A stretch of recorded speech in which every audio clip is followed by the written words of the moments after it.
yo epana mobateli na yo. Il est le berger de votre âme. Azali mobateli ya molema na yo. Excusez-moi, laissez-moi prendre la brochure. Bolimbisa ngai nazwa buku.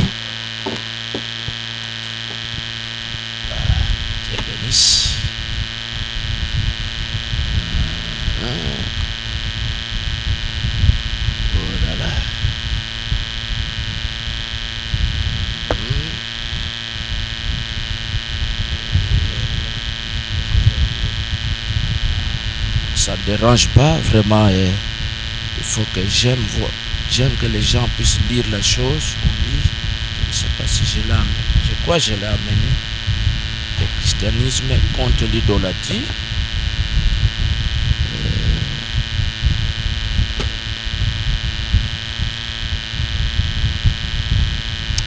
Oh là là, je ne sais pas. Bon, en tout cas, excusez-moi, c'est comme si je ne l'ai pas amené ou je l'ai amené. Frère Branham dit dans ce message, restez avec votre pasteur. Faites-le confiance. Restez à son enseignement.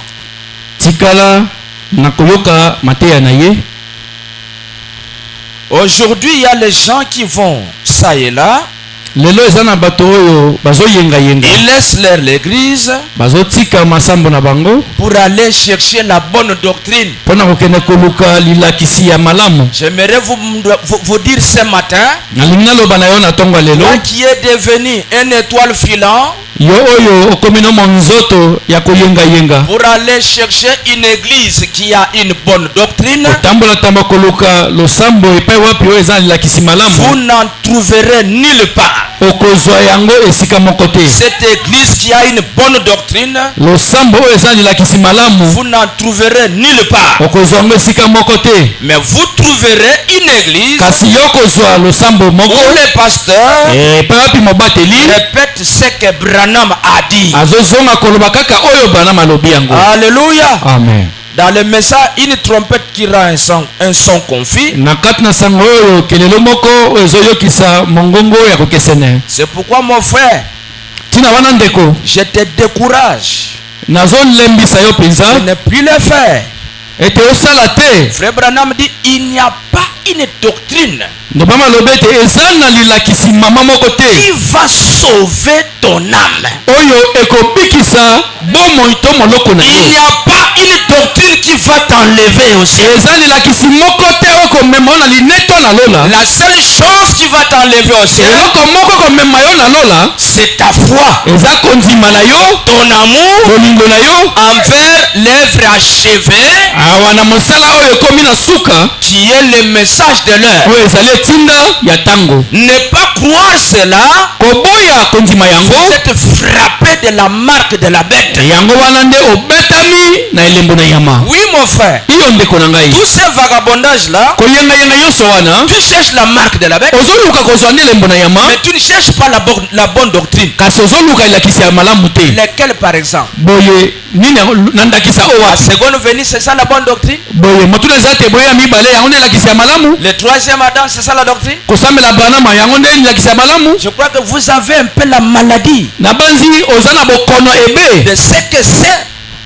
ce que veut dire la doctrine. Frère Branham dit la doctrine c'est quoi? C'est l'ensemble de tout ce que vous croyez. Est-ce que vous croyez que Jésus-Christ, il est le seul Seigneur, Sauveur et Dieu tout puissant? Voyez-vous envoyer les prophètes? Voyez-vous que le baptême c'est au nom du Seigneur Jésus? Est-ce que vous croyez le mariage et divorce?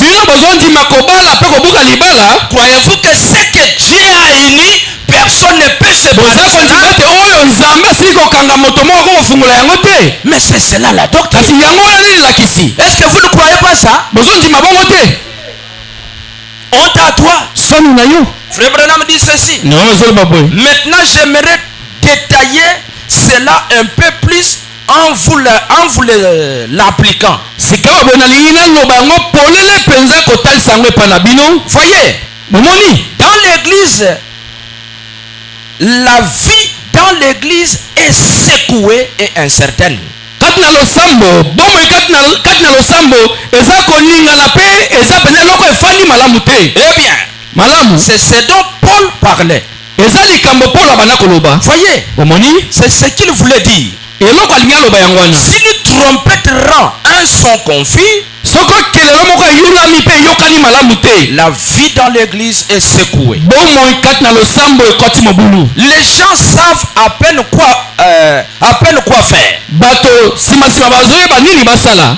Ils vont d'une église à l'autre, babimi bakotambola kokota losambo moko pe mosusu, cherchant à trouver celle qui a la chose juste. kolukaluka ete bazwa losambo oyo eza na eloko ya malamu. Ils vont de la colonne au poteau, bazali kotambola kolonga na ngambo mosusu kokenda na ngambo mosusu, cherchant à trouver ce qui est bien. kolukaluka ete bazwa likambo eloko oyo eza ya malamu. Où se trouve la bonne doctrine? boye lilakisi ya kitoko eza wapi? C'est ce que le prophète dit. tala likambo mosako azoloba yango wana. Et quelqu'un viendra et ils peuvent expliquer leur credo pratiquement à la lettre. pe moto moko akoya akobanda kolimbola penza biyamba ya mbala bango penza ndenge esengeli ezala. C'est bien. eza malamu. Et ensuite, na nsima la chose suivante, eloko elandi, vous savez, boyebi il découvre trop de corruption là-dessus au point qu'il cherche une autre église. nde na kolukaluka azokuta bakanyaka libebi ebele likolo na yango mpe kozwa mosusu. Aluka église mosusu. Donc ayawa amoni eloko aza koluka te, allez. Soka amoni ka mwa mbeba wa ye wana alongwe. Ake lusamo mosusu. Ake pe kuna amoni susu biloko ake koluka susu mosusu. Ça ce n'est pas de christianisme. Amen. Ce n'est pas ça mon frère. yango wana te ndeko na ngai. Si Dieu t'a révélé, soko nzambe amonisi cette makambo église c'est ton église, ete losambo eza losambo na yo, et que ce pasteur c'est ton pasteur, pe ete mobateli oyo ye nde mobateli na yo, restez là. tikala wana, Donne ton soutien. pesa lisungi na yo, Soutenez-les. sunga ye. Frère Branham dit, pour voir ce que sont son credo et sa doctrine. Ndamba malobi pona kotala nini yango eza biyamba na ye pe lilakisi na ye. Oh, tout cela nous voyons que nous sommes donc divisés nyonso wana toza komona ete tosili kokabwana par ces choses na bamakambo wana en ces centaines différentes ordres d'église. nde tozali komiyoka mpenza na kokesana mingi mpenza kati na losambo. Eh bien, malamu on n'en a rien contre cela. totemeli yango te. Il est vrai eza solo qu'ils peuvent faire d'autres choses, donc akoki kosala eloko mosusu ils le font effectivement. pe bazosala kaka yango ya Il solo. doit y avoir quelque chose de bien là, quelque part. ekosengeli te eza eloko moko ya malamu na esika moko boye. Donc mon frère, ne te donne pas la peine. ndeko na ngai komitungisa na yo te. Allez ici, allez là-bas. obima awa okende kuna ozonga awa. Nous sommes arrivés à la fin. tokomi na suka. Les églises ont échoué. bamasambo bamangomba nyonso makwei. Mais il y a un petit royaume kasi eza na bokonzi moko ya moke qui n'échouera pas. oyo ekokweyaka mokolo moko te. Amen. Amen. Et c'est ce que je vais vous emmener ce matin. pe kuna na kati nde nazomema bino na ntongo ya lelo. Vous faire entrer dans ce petit royaume kokotisa bino kati na mwa ngumba moke qui wana n'échouera pas. oyo ekokweya mokolo moko te. Frère Branham dit ndeko malobi au paragraphe 15 na liboki ya sango zomi dans na la guérison mitano divine, na kati na kobikisama na s'il y nzoto. a une chose qui a lamentablement échoué, soki eza na eloko moko oyo ekwei mpenza makalekale, c'est l'église. eza nde eklesia. L'église a échoué. eklesia akwei. Et l'église qui échoue, pe eklesia oyo asili ce kokweya n'est pas les bâtiments. eza bandako te. L'église c'est toi mon frère. eklesia eza nde yo ndeko na ngai ya L'église mobali. c'est toi ma soeur. eklesia eza yo ndeko na ngai ya mwasi. Nous avons échoué biso tokwei en laissant ce que nous devons faire. na kotika oyo tosengeli kosala Nous yango. avons laissé faire tomber des barrières. totiki bipekisili biso ekweikwei. Comme ceux-là ne croient ne voit pas comme moi. Est-il pour moi d'aller communier avec lui? Mais le royaume de Dieu ne jouera pas, ne va pas posséder la marque de la bête. Je vais toucher à ça dans peu de temps. Frère Branham dit dans ce message, viens et suis-moi. Je vais aller dans telle église. Ce pasteur-là a un puissant don. Il va me sauver. Non, mon frère. Il n'y a pas un pasteur qui a un puissant don. Frère Branham, tous les hommes de Dieu, tous les hommes appelés de Dieu, ils sont égaux. Il n'y a pas un prédicateur qui dépasse un autre prédicateur. Si tu me parles de l'expérience, là nous sommes d'accord. C'est comme le message a commencé en 1975. Les papas qui ont commencé en 1975, et toi qui as cru en 2020, ou en 1990, je crois que vous n'avez pas les mêmes expériences. Nous devons honorer ces hommes-là. Nos anciens, nous devons les respecter. Le pasteur Baruti, paix à son âme, nous devons les respecter. Ce sont les anciens qui ont fait asseoir les messages dans notre pays. Le pasteur Dioka et tous ces gens-là, nous devons les respecter. Et maintenant, tous ces anciens sont en train de partir. Mais je me pose la question, pendant qu'ils sont en train de partir, qu'est-ce qu'ils préparent pour la jeunesse? Qu'est-ce que ces hommes préparent? Parce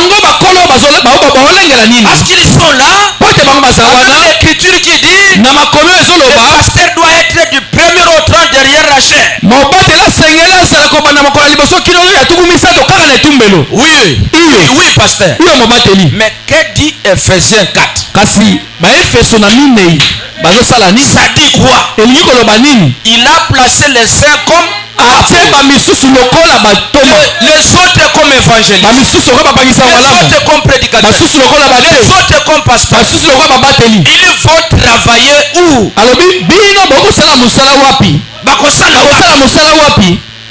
Ils sont en train de nous détruire. C'est pourquoi Branham dit ils ont échoué. Aussi longtemps qu'il ne prend pas position de la jeunesse,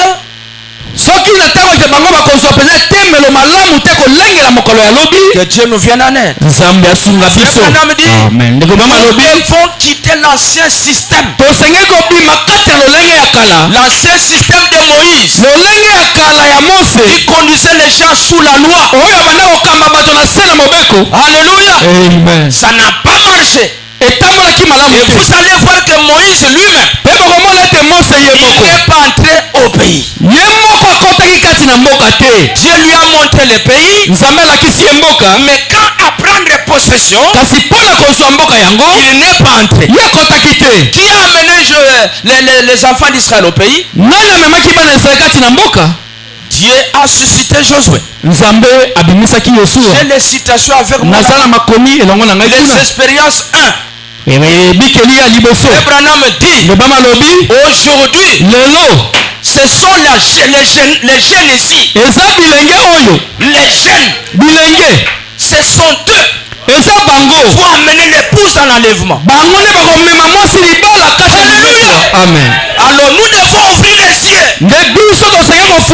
yeux. Les jeunes ouvrons les yeux. C'est nous. Les messages. Ce n'est plus les vieux. Ils sont en train de vieillir. Ils sont en train de partir. Alléluia. Amen. Oh, cela ça tombe sur moi. Hein? Je le parle tout haut. Tous ces anciens de 1975 sont en train de partir. Ils ne préparent pas le futur. Pourquoi? Ils ont peur. Pourquoi ils ont peur?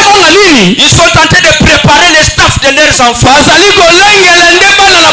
L'église du message. Le message est devenu comme un héritage familial. Pour que quand le pasteur part, on ne sort pas dans les sacrificateurs d'argent. Nous sommes les sacrificateurs de Melchizedek.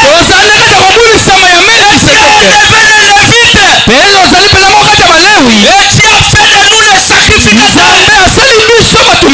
Alléluia. Tu as commencé à souffrir. Ils disent que j'ai beaucoup souffert. Depuis 1955. J'ai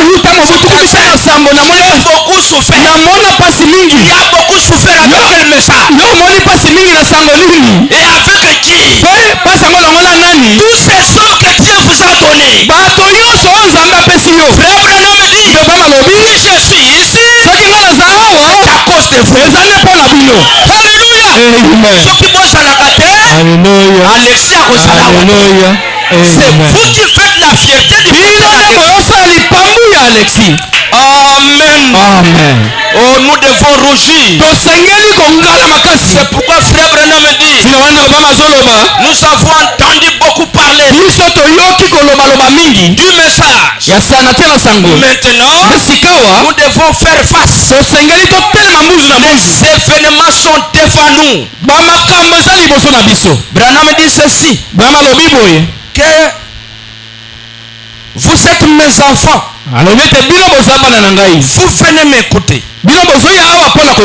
Écoutez au paragraphe 38. Dans Verset 6 mois. Et ne pas croire ça. Que la marque de la bête c'est Rome qui va. Oui, Rome va faire ça. Son travail.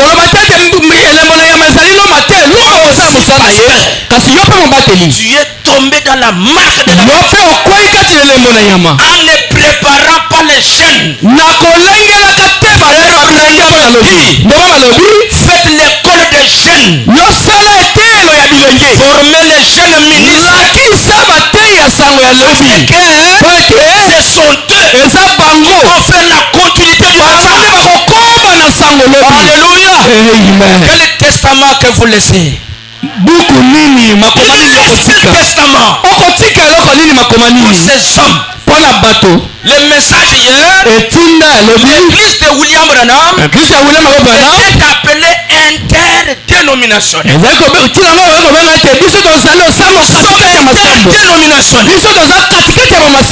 Mais qu'est-ce que nous avons fait aujourd'hui? Aujourd'hui, les églises ont changé les c'est devenu la fondation. Fondation de. Fondation de. Pour que quand il meurt, l'enfant prend place. Quand on va aller au tribunal, on va dire que comme c'est la fondation, c'est un bien privé. Mais l'église du Dieu vivant, le royaume de Dieu n'appartient pas à un homme. Alléluia. C'est l'église de Jésus-Christ. Amen. Alléluia. Et Jésus ne travaille pas seul. Il a envoyé les uns comme les autres comme pour la préparation. Amen. Amen. Mes frères, bandeko na ngai, essayez de vous vagabonder. tika koyenga yenga, Allez chercher de bonnes doctrines. kende kokende koluka kali la kisi ya On va malamu, avoir une bonne doctrine, boye kozwa la kisi ya malamu, mais une mauvaise vie. oko kozwa yango kasi bomona eza mabe. Frère Branham dit allez, viens ici moi. Mama zoloba kati na buko yaka pela na Il ngai, dit les enfants, alobi bana, chacun de vous moko moko na bino, paraît comme mon enfant. moko moko na bino aza lokola mwana na ngai. Ça c'est maintenant le pasteur Alexis qui parle. Hein? Awa sika bo mobatela Alexis na zoloba. Ici je répète William Branham. Nazozongela maloba Branham. Mais là, amen. Il dit chacun de vous Alobi moko moko na bino, paraît juste comme mon fils et ma azomana fille. lokola mwana na ngai ya mwasi pe ya mobali. Et dans un sens, E na lolenge mosusu, vous l'êtes. bino boza bongo. Voyez-vous, Omoni, spirituellement parlant, na molimo koloba, c'est vrai. eza solo. Seigneur, Kolo, Dieu a placé vos âmes à ma charge Nzambe atie milema to miloko na bino kati na maboko na ngai, parce que vous venez m'écouter. po ete bino bozoya nde koyoka ngai. Amen. Dieu a placé vos âmes sous la conduite du pasteur Alexis. Nzambe atie miloko na bino na se na bokambemi ya mobateli Alexis. Vous venez l'écouter. Boyaka awa pona koyoka ye. Faites-lui confiance. Sela ye motema. Frère Branham dit, Mama lobi, est-ce que vous le croyez? boza kondima ye? Ne pas croire ça, Koboya kondima yango, c'est l'apostasie. ezali kobwaka koboya eloba na Nzambe. L'apostasie, Koboya eloba na c'est le Nzambe, péché. ezali bobwakisi, C'est l'abandon. bosundoli. Je vais vous le lire. Na otangi ya bino yango. Oh my. Frère Branham dit, Mama lobi, voyez-vous, omoni,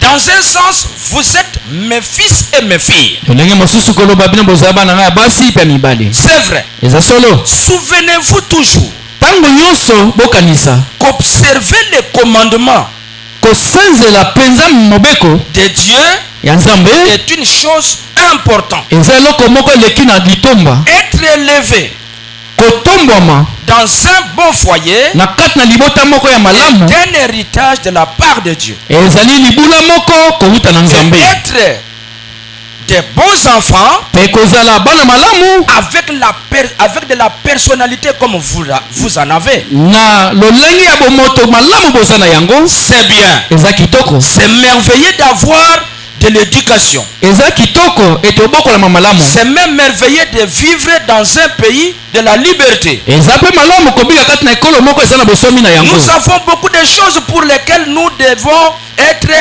reconnaissants. Tozala makambo ebele oyo epapi na nzana yango toza na Mais il boyebi. y a une seule chose Kasi eza na eloko moko que vous n'héritez pas. oyo bino bokosangola yango te. Vous devez l'accepter. Osengeli kaka ondima yango.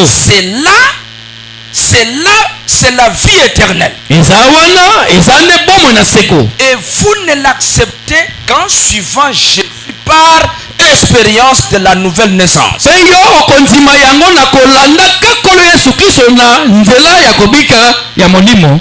Branham dit, Mama lobi, ne négligez pas cela. totyola yango te. Croyez-vous que vous êtes les enfants d'Alexis? Bozondima te bozali bana ya Alexis? Mes frères, Bandeko na nga mibali, nous sommes prêts pour le départ. biso tokomi pembeni mpona kokende. Si vous ne faites pas confiance à votre pasteur, Soki otie motema epai na mobateli na yo te, vous n'allez rien fournir. okosala eloko moko te. Ne pas soutenir le pasteur, Koboya kosunga mobateli, vous n'allez pas faire quelque chose de bon. okosala eloko moko ya litomba te. Les pasteurs, aimez-les. Mobateli yo linga ye. Donc vous devez naître de nouveau. Na kati na buku osenge kobotama na sika. Paragraphe 39. Na liboki ya sango tuku misato na libwa, Branham parle la même chose. Brahma azoloba kaka eloko moko wana. Aujourd'hui, il y a même les gens, les brebis qui manquent le respect à leur pasteur. Lelo eza na bapate mosusu oyo penza bazozanga botosa epai na babateli na bango. Parce qu'il lit la brochure, Po ete bakomi mpe kotanga babuku ya il mosakoli, lit la Bible, bazotanga bibilia, il croit qu'il peut devenir égal au pasteur. nde bazobanza na kosalaka bongo akokani na mobateli. Ce n'est pas ça, mon frère. Ndeko mobali eza bongo te. La preuve que tu as la nouvelle naissance, Ndanga kotalisa ete oza na mbotama na c'est sika, quand tu respectes ton berger. eza na ntango oyo ozomemi ozotosa mobateli na yo. Frère Branham dit, souvenez-vous, Na maloba ete kanisa ces gens parcourent le pays Ce qu'on appelle guérisseur divin. Les gens ils prennent pour modèle. Vous feriez mieux de détourner votre pensée d'eux. C'est exact. Gardez votre pensée fixée sur Christ. C'est sur lui qu'il faut fixer votre pensée. Pas sur votre pasteur. Aimez votre pasteur et respectez-le. C'est un homme honorable. Un homme de Dieu. Certainement. Est-ce que vous le croyez? Amen. Amen. Si tu ne crois pas ça, il y a la marque de la Bible. Amen. Amen. Et tu ne respecteras plus personne. Marquez le respect à votre pasteur ici. Si vous allez à Shekinah, vous ne respecterez pas le pasteur de Shekinah. Ce que tu as fait à ton père ici, tu le feras ailleurs. Frère Branham dit, mais gardez votre pensée fixée sur Christ. Et placez votre affection sur Christ. Respectez-le bien pour ce qu'il est. En tant que révérend. Parce qu'il est le représentant de Dieu auprès de vous. Amen. Amen. Et si il est comme cela, il mérite tout. Vos dîmes, vos offrandes. Il ne peut pas crier pour ça. Frère Branham dit ici, j'ai tout un tas de citations sur la dîme. Page 22, Frère Branham dit dans beaucoup de messages. Frère Branham dit, oh là là. Il dit, les premières obligations pour un chrétien. Frère Branham dit, voyons Dieu. Paragraphe 45. Mais vous savez, je connais ceci. Qu'un membre d'église, sa première obligation, c'est de payer sa dîme et ses offrandes dans le but de supporter son église. Amen. Amen. Je vous dis ceci, je ne veux pas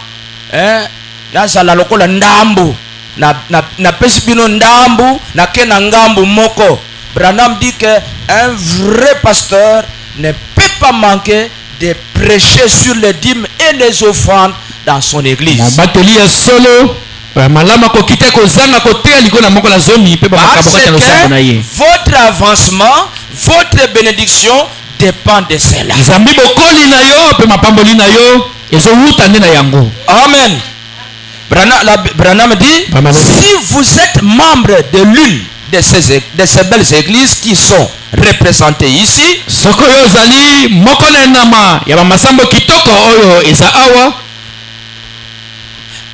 supportez votre église.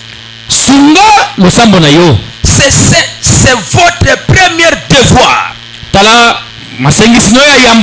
vis-à-vis de Dieu. Apportez votre dîme et vos offrandes dans la maison du trésor. Et la maison du trésor, certainement que que vous savez ce que c'est, solo penza zambi oyebi nini yango ezali c'est là que vous recevez votre nourriture. zambi wana nde azozwa bilei na yo Donc c'est là que vous recevez votre nourriture spirituelle. wana nde azozwa bilei no ya molimo Et votre obligation, mpe masengisi na yo c'est envers votre église, eza nde tosala yango mpo na losambo na yo non envers un évangéliste comme moi. masengisi na yo eza te tosala yango epai na mopangisi yango malamu moko lokola ngai te. Amen. Amen. J'ai beaucoup de citations ici. naza na makomi ebele Si je awa dois commencer à lire ça, na bandi kotanga yango je vais manquer de parler sur mon sujet. na kozanga koloba liko na likonza Et tout cela, c'est la parole. mpe nyonso wana eza liloba Ne faites pas ça koboya kosala si yango vous ne croyez pas ça. soki ozondima yango te N'obéissez pas ça. ozotosa yango te Vous êtes frappé de la marque de la bête. obetami Et c'est elembo na depuis yango longtemps. mpe eza uta kala Vous avez déjà la marque de la bête dans vos poches. osila kozwa elembo na ya makati na libenga na yo Et Jésus vous appelle des voleurs. ne na bongo yesu azobenga yo toza moyibi Pas moi. eza ngai te Des menteurs. akosi Dans Jean, je crois que c'est Malachie au chapitre 3. na Hein? banzi malaki Au mokapona verset misato 7. na kotanga sambo Je vais vous le lire. na kotangela bino yango Frère Branham dit bama lobi que je prends le fils encore une. Qu'est-ce qu'un chrétien? Est-ce qu'un chrétien peut aller au ciel si il ou elle ne paye pas la dîme? matuna eza te boye mokristo akoki kokende lola soki afuti moko na zomi na ye Si je peux ajouter, est-ce qu'un chrétien peut attraper la marque de la bête s'il ne paye pas ses dîmes? nakoki koloba ete mokristo akoki kozwa lembo na nyama soki aboyi kofuta moko na zomi Branham dit bama lobi maintenant, sikawa celle-là est une à laquelle je ne pourrais pas répondre par les Écritures. yango nakoki te koyano yango mpe na nzela likomi mosusu Mais kasi pour ce qui est de ces Père, Fils, Saint-Esprit, kasi mpo na oyo etali tata mwana mpe molimo mosantu si ce pasteur ministre est sincère, faites-le. soki mobateli wana motei aza na sembo Je cite. na pimbwe Vous avez la brochure. boza na buku yango Questions et réponses au Dieu mal compris. motuna mpe Prêché biyano le to nzambe 23 asoze juillet mabe 1961. tani mokola misato sanza ya sambo Bon, mais revenons à ceci. bama lobi kasi tozonga na oyo Est-ce qu'un chrétien n'ira pas au ciel parce qu'il ne paye pas la dîme? boye mokristo kokende lola soki aboyi kofuta moko na zomi Frère Branham dit, je ne pourrais pas répondre bama lobi motuna wana koyanola yango te oui ou non à cela. na koyanola te koloba ete akoki kokende te to akokende Mais kasi je crois réellement que tout chrétien naza kondima ya solosolo ete mokristo nyonso est tenu à payer ses dîmes. asengeli kofuta moko na zomi na ye Car po ete c'est un commandement du Seigneur. yango ezali mobeko kowuta na nkolo Ce n'est pas le commandement du pasteur Alexis. eza mobeko euti na mobateli alexi te S'il a peur de vous dire ça, soki azobanga kolobela bino yango moi je vous le dis nazolobela bino yango que c'est pour votre bonheur. ezali mpo na bolamu na bino Amen. amen Branham continue. bana mazokoba Et heureux celui, esengo na moto oyo bapusa kolanda ceux qui gardent tous ces commandements, baoyo nyonso bazobatela malako nyonso oyo afin d'avoir le droit d'entrer dans la vie, na ntina ete bazwa pifo to makoki ya kokɔta kati na l'arbre de vie. na bomo kati ya buku kati na nzete ya bomoi Je crois réellement que payer la dîme elingi koloba ete nazondima soso mpenza te kofuta moko na zomi est essentiel à l'expérience chrétienne. yango eleki na litomba mpenza kati na ebikeli ya mokristo J'aborderai cela avec une autre question dans quelques instants. likambo yango na koloba yango na motuna mosusu nsima na matango moke Je sais qu'il y en a une autre qui se rapporte à cela. nayebi te eza na motuna mosusu ezokokana mpenza na oyo Il y en a beaucoup, mes frères. eza ebele bandeko na ngai Je ne saurais pas lire le tout. nakoka te kotanga nyonso La marque de la bête. elembo ya nyama C'est quoi l'apostasie? koboya liloba eza nini Frère Branham dit dans le message. ndovana azoloba kati na sango Est-ce que j'ai amené mon...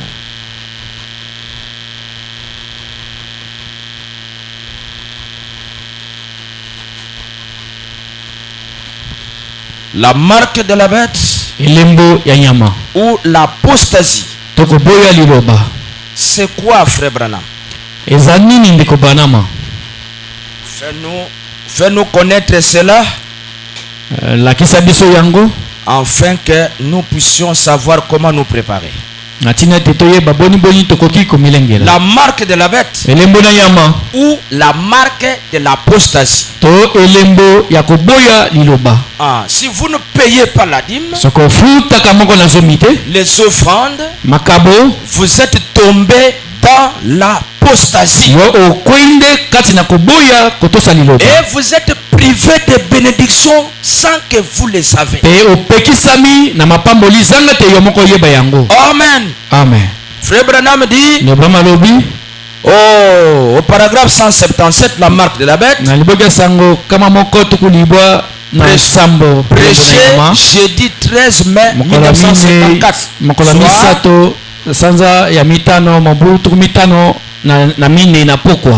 Branham dit, eh bien, nous voyons tout ceci s'accumuler maintenant. Il me reste 20 minutes. C'est Branham qui dit, moi aussi je vois là. Je sais pas, ça me reste combien là. Branham dit ceci. Est-ce que vous me suivez? Je pars vers la fin. Je veux que vous preniez avec moi le livre, le chapitre 17 d'Apocalypse. Pour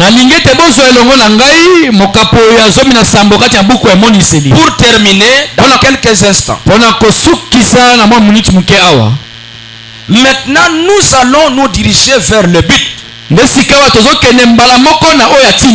attentivement. Lisez avec moi. Ouvrez votre Bible et soyez prêts à lire ceci. Ceci devrait sceller la chose. Rappelez-vous, il y a deux marques. L'une, c'est l'apostasie. L'autre, c'est le Saint-Esprit. L'une est la marque du diable. Rappelez-vous, j'ai dit que l'Église catholique primitive, maintenant, vous les catholiques, restez assis avec respect quelques instants. L'Église catholique primitive s'est forgé sa propre opinion là-dessus. Ils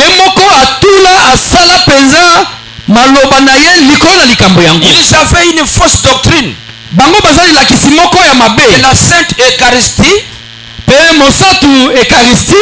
de prendre une hostie au lieu de baptême de l'esprit. Les protestants adoptent une poignée de main. Ou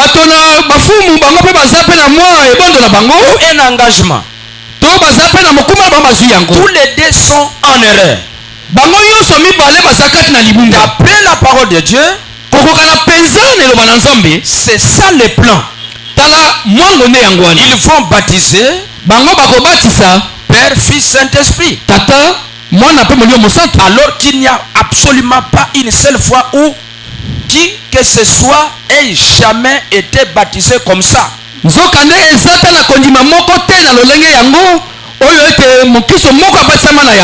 qui est un baptême tout à fait païen, catholique. Et ils admettent et disent, vous, les protestants, vous vous pliez à notre baptême. J'ai dit, pourquoi le faites-vous? Il a dit, l'Église catholique a le pouvoir de changer n'importe quel passage de l'écriture, des écritures qu'elle veut. J'ai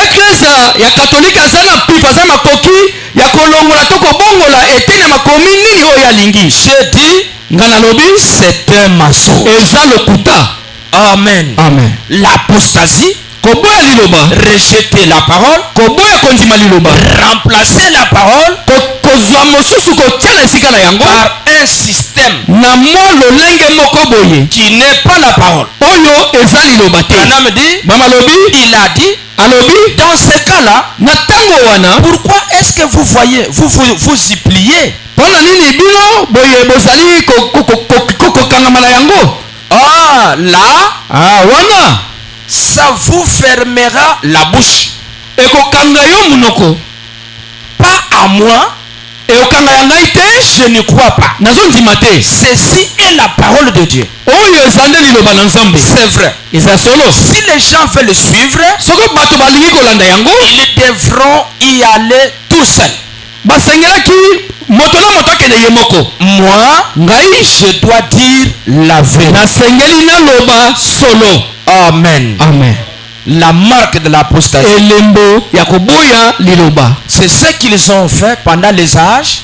yango nde basali kati na Pendant bikeke les âges de l'église. na kati na bileko ya Ils ont losambo. enlevé les vrais baptêmes chrétiens. bango balongoli libatisi ya bokiso ya Au solo nom du Seigneur na Jésus kombo na kolo yesu kristo pour le pardon des péchés. mpona bolimbisi ya masumu. Et vous recevez le Saint-Esprit. mpe bino bokozwa kambo ya molimo mosantu. Et ils ont remplacé cela nde bakitisanisi yango par le titre Père, Fils et Saint-Esprit. na ndobela ete tata mwana mpe molimo Frère mosantu. Branham dit, pene mama lobi montrez-moi bino bolakisa ngai dans toute la Bible na kati na bibilia mobimba qui a déjà été baptisé au nom du Père, Fils et Saint-Esprit. nani kati na bibilia esi akobatisama na kombo na tata mwana mpe molimo Moi, mosantu. Branham, nde sika wa ngai balama je vais m'aligner à lui. nde nakoya kotelema nsima na bino. Il n'y a eu personne. eza tala moto moko te. Alléluia. amen. Donc mon frère, ma soeur, elingi koloba ndeko na ngai mwasi ce mobali. message de William Branham, sango oyo ya william branham c'est un message ezali sango moko vous appelle oyo ezobenga yo de toutes les races, de toutes les tribus. ezobenga bino kati na bikolo nyonso. Vous les gens des gentils, bino bato ya ekolo faites attention bokeba mingi. avec le message. bokeba mingi na sango. Ne triquez pas le message. yo kosombisa te sango Ne oyo. rejetez pas le message. koboya sango oyo te. Restez avec le message. tikala na sango. Ce que Branham a dit, oyo branham alobi répétons-le. tozonga koloba kaka yango. Ce qu'il n'a pas dit, oyo alobi yango te n'ajoutez pas. tobakisa eloko te. Ne retranchez pas. tolongola eloko te. Amen. amen. Nous sommes ici un peuple, biso toza wande libota moko. une race, toza une libota moko. une race. biso toza libota moko. Le message nous a fait appel sango oyo ebengi biso. à sortir de différentes tribus. ebengi biso tobima kati na bikolo na biso. Frère Branham dit, nde bamalobi nous sommes dans l'âge de l'Odyssée. biso tozali kati na ekeke ya laodikia. Combien reconnaissent cela? boni boyi na bato bayebi Nous sommes yango. dans l'âge de l'Odyssée. ete toza kati na ekeke ya laodikia. Oh frère, o ndeko faisons donc quelque chose à ce sujet. biso tosala eloko moko mpo na likambo oyo. La bête est là, nyama aza wana. l'apostasie est là, koboya liloba na et nzambe la mpe parole est là. koboya liloba na nzambe Faisons attention. tokeba mingi. Alléluia. amen. Branham dit, bamalobi faisons quelque chose à ce sujet. tosala eloko moko mpo na likambo yango. Ne soyons pas surpris tosutuka te dans une telle condition où Christ est dehors, na lolenge oyo kristo aza libanda frappant à la porte betaka na ekuke pour essayer d'entrer. kolukaluka ete akota. Faisons-le entrer. nde biso tokotisa ye. Petit troupeau, lisse tabernacle. etonga moke fololo mangomba. Entre Christ kotisa kristo à l'intérieur. na kati. Branham dit, bamalobi et quand nous sommes en lui, nde ntango biso toza kati na ye nous sommes alors héritiers de toutes choses. nde na ntango wana biso tokomi basangoli ya biloko biso. Tous nous appartient. nyonso eza ya biso. Oh, j'aime cela. o nazolinga yango. Chaque promesse, elaka moko na la moko. vie éternelle, bomoi na seko. la guérison divine, kobikisama na nzoto. tout ce dont Jésus a payé le prix, nyonso oyo yesu afuti moto wana yango c'est à vous. eza ya bino. Amen. amen. Frère Branham dit, j'ai une chose que je vais vous faire entrer ici. Au paragraphe 69, je suis en train de lire les Jéhovah jurés de 1961. Branham dit, au paragraphe 68, il dit, Abraham s'est séparé de toutes les choses du monde et il est entré dans un pays étranger professant qu'il était un pèlerin, un étranger. Ce n'était pas chez lui ce pays-là. Il cherchait cette cité. Il a erré à travers le désert et tout cherchant cette cité. Et tout celui qui est de la postérité d'Abraham fait la même chose. Est-ce que vous me suivez? Nous sommes pèlerins. Ce monde ici, Kinshasa ici, ce n'est pas notre pays. Le Congo démocratique, c'est un pays naturel. C'est là où nous sommes nés. Mais nous sommes des étrangers. Amen. Nous sommes en route. Branham dit, faites la même chose. Nous laissons de côté tout fardeau et professons que nous sommes des pèlerins. Nous ne sommes pas des membres d'église. Nous sommes des pèlerins. Nous n'agissons pas comme le monde. Nous sommes des pèlerins et étrangers. Nous agissons de façon étrange vis-à-vis des choses du monde. Nous cherchons une cité dont Dieu est l'architecte et le constructeur. C'est cela le message de William Branham. Branham dit, je vous pose une question. Mon ami chrétien, je vous pose la question, mon ami pécheur, qu'arriverait-il si vous mouriez ce soir?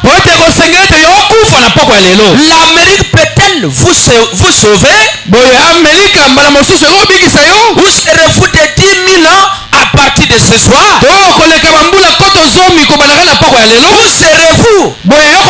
Peut-être le matin. Vous pourriez sceller votre destinée ce soir. Vous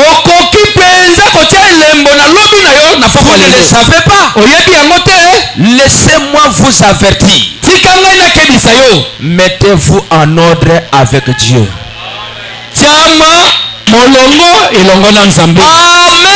Amen. Ayez un esprit. Prenez connaissance des choses célestes. De cet esprit qui descend du ciel, où il y a la sainteté, où se tiennent les anges de Dieu, où Jésus-Christ se tient à droite, la majesté divine, dans la gloire, la sainteté et la puissance de Dieu. Alors, vous marchez comme un étranger ici, parce que vous êtes des étrangers.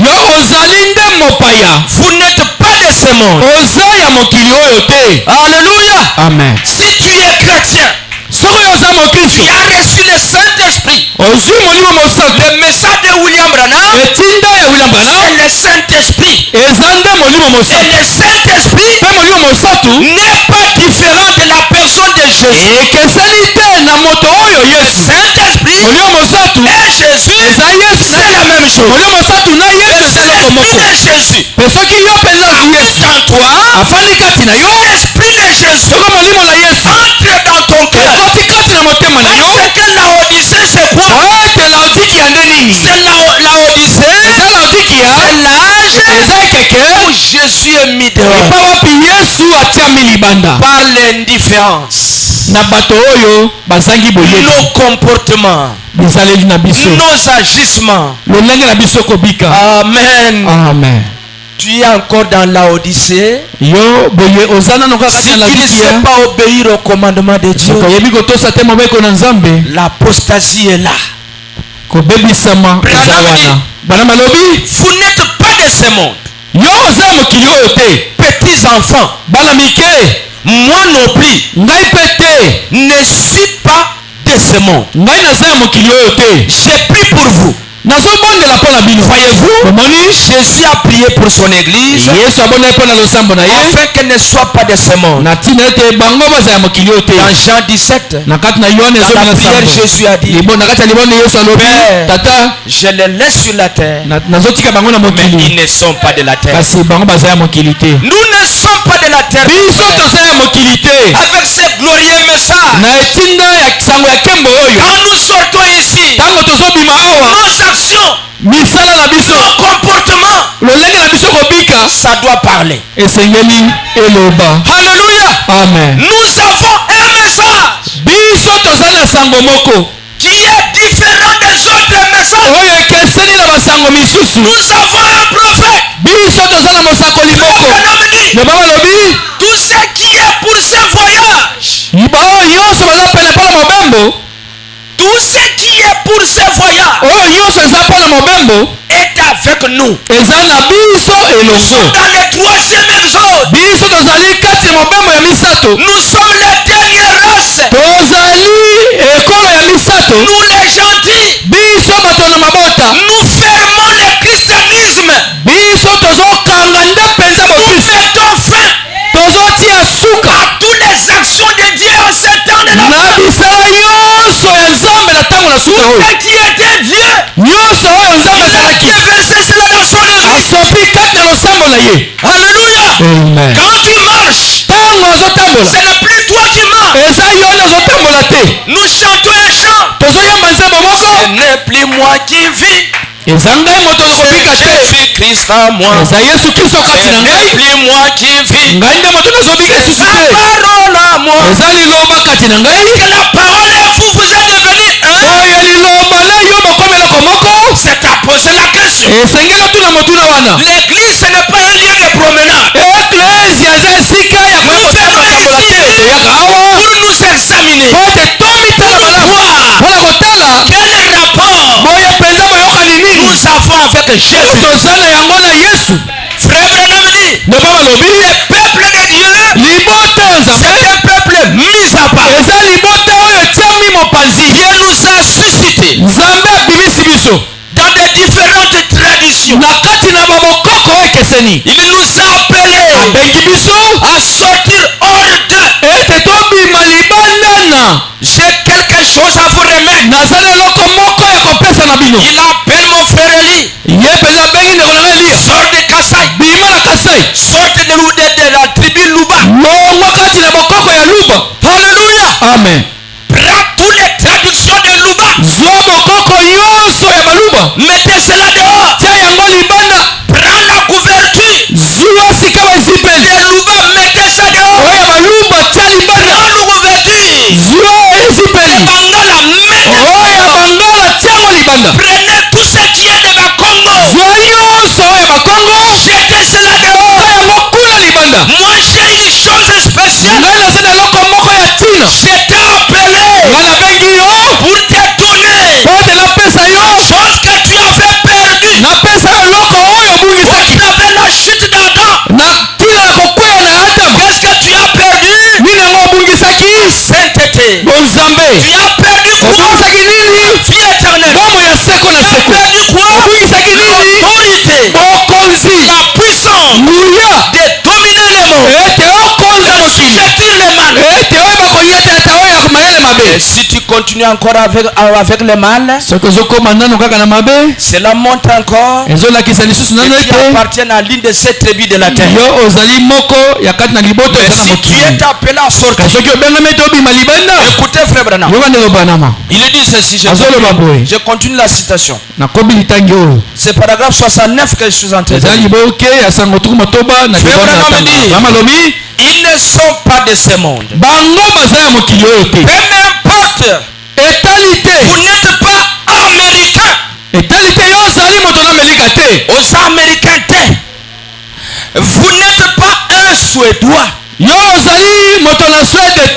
Si tu es venu ici ce matin, de n'importe quelle tribu que tu es sorti, tu es arraché. Le message de William Branham, c'est l'appel vigoureuse à sortir hors de tous nos liens traditionnels. Tu vas aimer seulement celui d'eux. Visiter celui d'eux.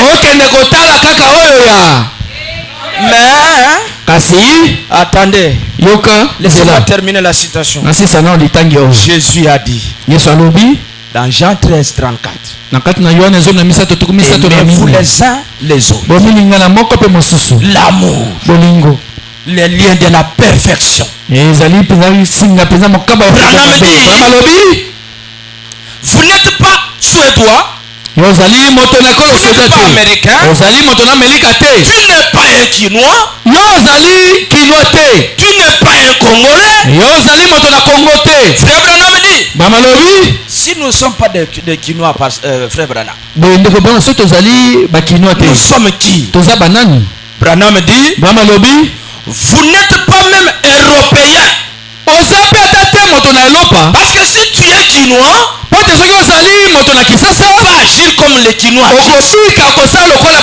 garçon Quinois, il va porter les tailles basses, les petits pantalons qui collent au corps. Un garçon Quinois, il va laisser la chevelure comme ça. Une femme quinoise, elle va s'habiller à la manière quinoise et se plaint dans la rue. L'apostasie.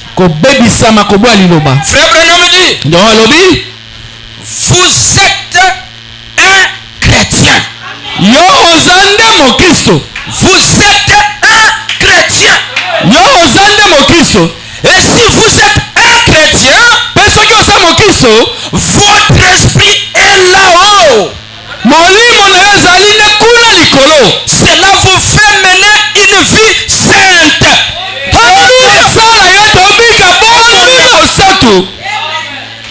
Cela te fera mener une vie sainte. Alléluia. Frère Branham dit, vous faites désirer être saint. Agir comme un saint. Agir comme Christ. Agir comme Dieu. Tous vos désirs sont portés vers le ciel et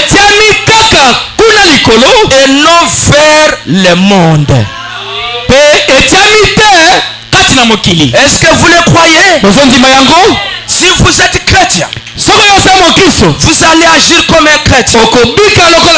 Un chrétien, Branham dit que le mot chrétien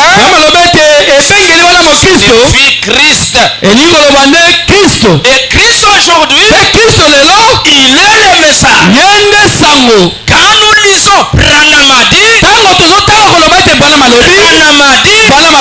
nous vous transmettons Christ.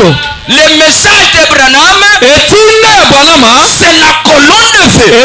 likonzi na moto dans William Branham na kati na ye William Branham qui nous parle. oyo ezolobela biso. Amen. Oh mon frère, ma soeur, oyo ndeko na ngai mwasi mpe nous sommes mobali, un peuple privilégié. toza libota oyo tozwi Nous ngolu, les gentils, biso bato na mabota soyons heureux. tozala bato na esengo. Christ est venu. Kristo ayei, La parole, liloba la colonne de feu. likonzi na moto, Dieu fait chair. nzambe akomi nzoto. Pourquoi je vais m'habiller comme une mondaine? boye mpo na nini akomilesa lokola moto na mokili. Dans l'âge de Laodicée, na kati na buku ekeke ya Laodikia, au paragraphe 230, na banzi na libeka sa nkama mibale tuku misato.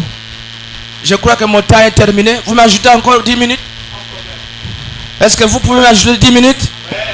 Merci beaucoup. Matondi mingi. Laissez-moi prendre alors la citation. Botika ngana zo buku.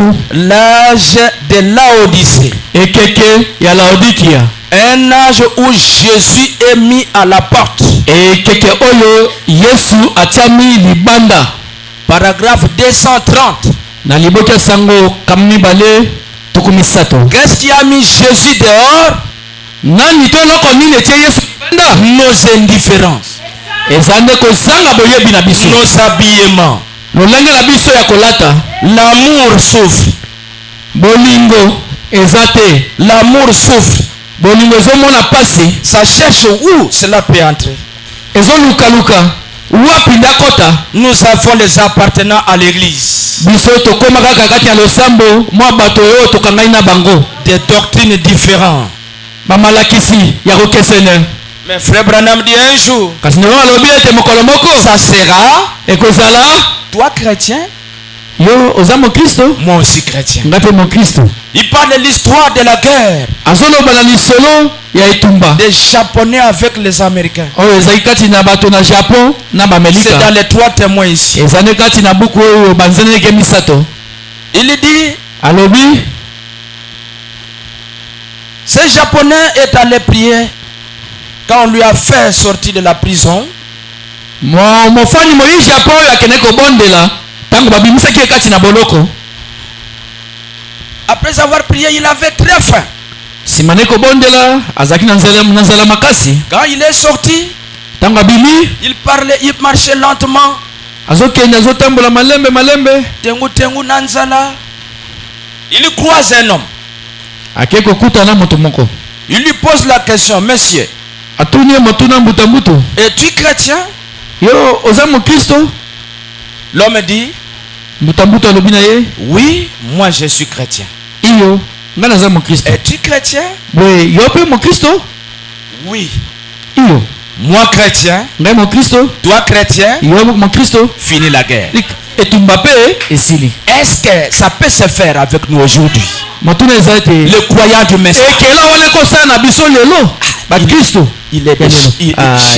ye aza ya shekina. Seconde venue, boye ya mibale c'est du diable. wana eza bolo. L'autre est là, oyo mosusu l'autre kuna, est là, oyo kuna, l'autre est là. mosusu kuna. L'église. Ecclesia Et kabani ndamu ndamu ndamu ndamu ndamu ndamu ndamu. À tel point que on ne trouve plus l'amour. ekaboli na motindo ete lelo tozokuta lisusu bolingo te. L'amour des saints envers les autres. bolingo ya bamoko epai na C'est bamisusu. pourquoi tina wana aujourd'hui lelo la question est que motuna eza quand tu polele. croises ton frère, motuna eza toi différemment de toi, okutana ndeko na yo azondima kokese na yo. connaît en lui un esprit chrétien. koyeba mpenza kati na ye molimo oyo ya mokristo. Es-tu chrétien? mpenza te yo oza mokristo? Oui. iyo Moi aussi ngai chrétien. mpe naza mokristo. Et Tumba? amen. Amen. Alléluia. Pongo ya biso ezowumela kapona nini? C'est nous qui faisons traîner l'enlèvement. biso nde lelo tozowumisa linetwa. Les pasteurs, babateli restez ici frère. ndeko tikala nde awa.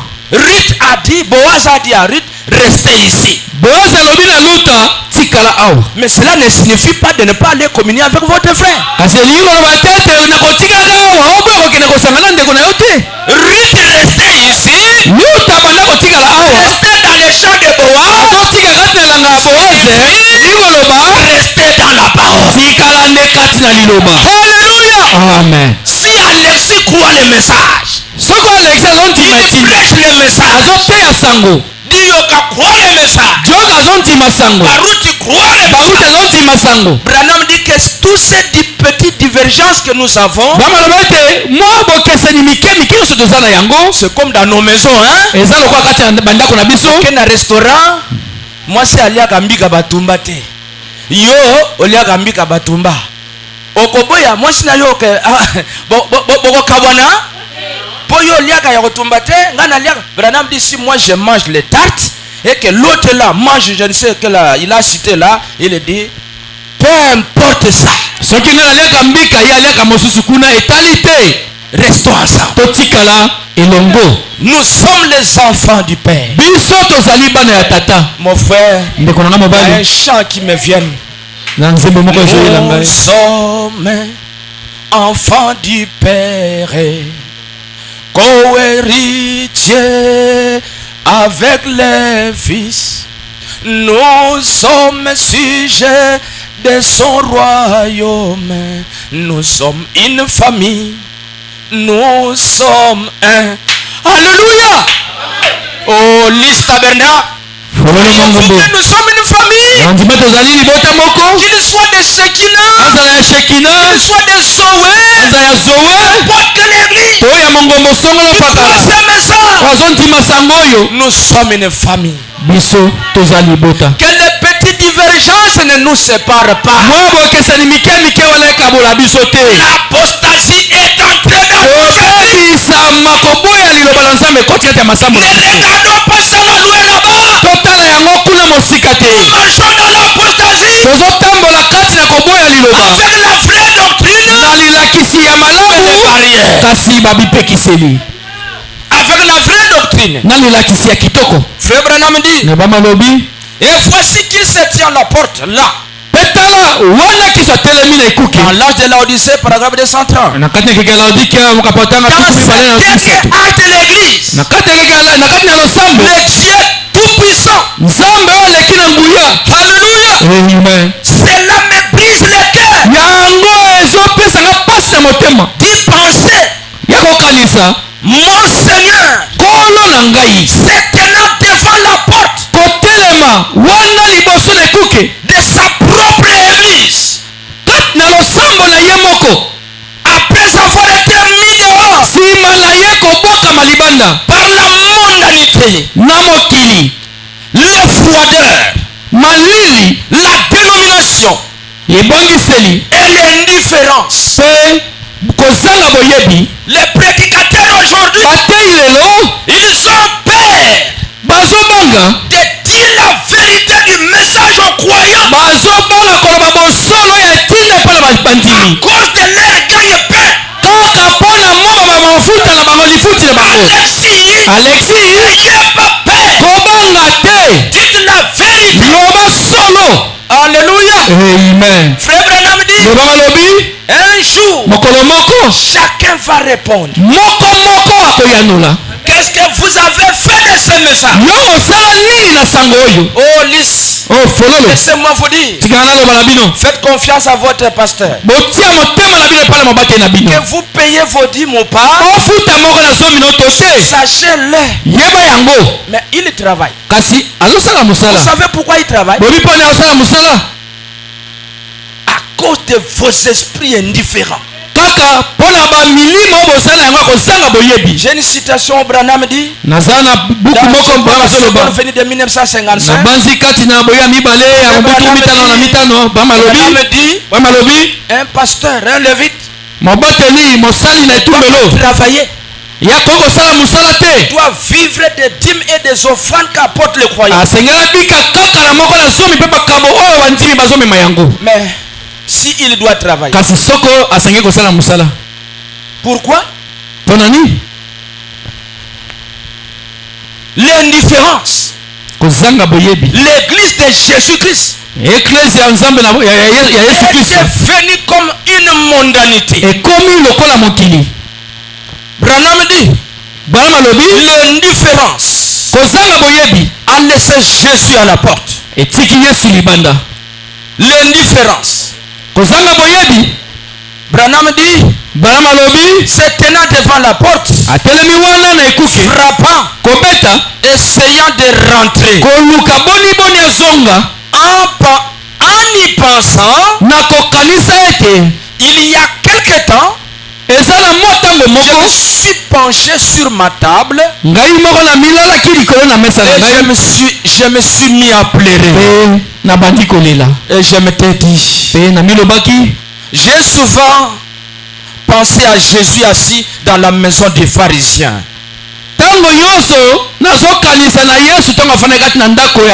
Personne ne faisait attention à lui alors qu'il avait les pieds sales. On n'était pas allé l'accueillir à la porte pour lui laver les pieds et l'oindre pour enlever les crottins et la saleté qui s'était attachée à ses pieds pendant qu'il marchait. Ces vêtements qui avaient balayé le sol s'étaient imprégnés de l'odeur de la route sur laquelle pesait les cheveux. Cette pointeur était sur lui. Aujourd'hui, la même chose. Jésus se tenant à la porte. Ma sœur, Jésus à la porte de ton cœur. Pourquoi veux-tu t'identifier au monde? Pourquoi voulez-vous vous habiller comme le monde? Pourquoi voulez-vous tresser les cheveux comme le monde? L'habillement mondain. Même la Bible le parle. Une femme doit s'habiller d'une façon décente. Et c'est ça, l'is tabernacle. L'is tabernacle. C'est ça le message. Laissez Jésus entrer dans votre cœur. Qu'il va vous apporter la paix. Vous apportera la bénédiction. Vous apportera la vie éternelle. Je crois, mon frère. Un de ces jours, ça sera trop tard. Ça sera trop tard. Ça sera trop tard. Et pour qu'il ne soit pas tard, Jésus est venu. C'est la fin. Acceptez-lui. Il est la parole. Il est le message. Il est la nuée de gloire. La colonne de feu. Jésus lui-même changeant la forme. Dans notre temps aujourd'hui, nous, la dernière partie, la race des gentils, vous ne verrons pas Jésus comme les gens de Samaritains ou les Juifs. Jésus vient chez nous les nations sous forme de la parole, sous forme du Saint-Esprit, la colonne de feu. Quand on l'a tué, Jésus, on l'a enterré, il est ressuscité de la tombe avec le même corps semblable à celle qu'on a tué.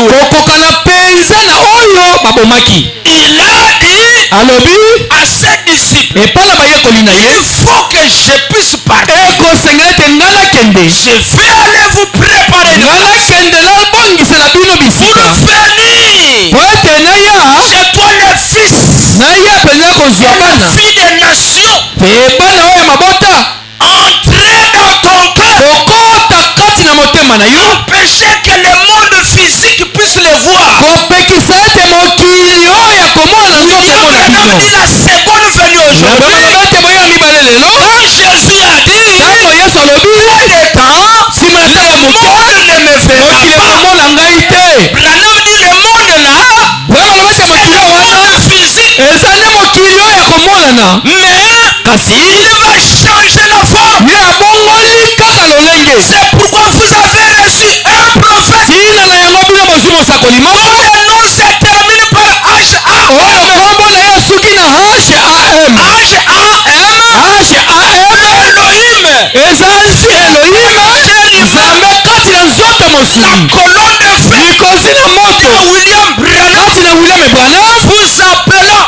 ekobenga yo Sortez du milieu. bima katikati na bango Sortez du milieu de Kasai. bima katikati na bango na Kasai Du milieu de Bangala. bima katikati ya Bangala Du milieu de Bambunda. bima katikati ya Babuda Toutes les différentes langues. bamisusu nyonso wana Recevez Jésus. zwanga Yesu Kristo Prenez votre titre incontestable. zwa mpenza mokanda na yo elangetelemela te molimo mosatu C'est le titre incontestable. ezali mokanda oyo bakokotemela yango Le te Saint-Esprit, molimo mosantu votre certificat incontestable. yango nde mapoloma na yo bakotelemela yango te Le Saint-Esprit, molimo mosantu votre signe yango nde elembo na yo montre que ezotalisa ete prix a été payé. motuya esi ekofutama Je suis libre. ngai nakomi na bosomi Aujourd'hui, lelo l'épouse de Jésus-Christ mwasi libala ya Yesu Kristo est libre. aza na somi na ye Il est racheté. asili kosokolama Retourné à sa condition. azometemelo na ye ya bandeli Oh, gloire soit rendue à Dieu. okembo epesamela nzambe Et si vous le croyez, soki ondimi ye bongo recevez-le. zwa ye Soyez prospères. yofuluka Recevez-le. zwa ye Soyez bénis. pambwama William Branham dit, Branham alobi il vous a sauvé. soki ye asili kobikisa Il yo vous a racheté. asikoli yo Il sait que tu auras faim ayebi ete okozala nzala dans ce corps ici, na kati na nzoto oyo dans cette ville ici. na kati na engumba Il oyo n'y a pas de travaux. misala Il mizali n'y a pas te de champs. bilanga biza te Le Branham dit, kasi nde alobi après avoir sauvé son fils, nsima na ye kobikisa mwana na ye il prend un carnet de chèques. azwi lokasa ya mosolo Il vous a donné. apesi yo Prenez votre carnet de chèques. zwa lokasa ya mosolo na yo C'est déjà signé au nom du Seigneur Jésus. esili kotia mokolo te na nkombo na nkolo yesu kristo Pour tout ce dont vous avez besoin. mpona maso oyo oza nango bosenga Branham dit aujourd'hui, Branham alobi lelo faites-les sortir de l'histoire. yo bimisa ye kati na masolo Les sortir de l'histoire. bimisa ye kati na masolo Ils deviennent réels pour toi. akoma ya solo mpe mpo na yo Réels pour toi, mon frère. akoma ya solo mpona ndeko mobali Maladie vient. na ntango nde ntango oyo aza koya Ton carnet. ozwa lokasa na yo oyo etiami mokolo te kuna eseki kolobama ete Notre Jésus, na mapipi na ye nous sommes guéris. biso tobikisami Quand la pauvreté vient, ntango mobola ekoya il a promis asili kolaka Israël, israele je bénirai tous les travaux de vos na mains. kopambola misala nyonso ya maboko na yo Nous n'avons pas reçu un message de biso tozwi sango moko ya elakeli ya bobola te Seigneur. bokolo na biso Jésus-Christ, yesu kristo il n'est pas un Dieu pauvre. aza nzambe mobola te Il est riche. aza mozwi Amen. Amen. Oh, que Dieu vous bénisse. nzambe apambola bino Que Dieu vous bénisse. nzambe apambola bino Amen.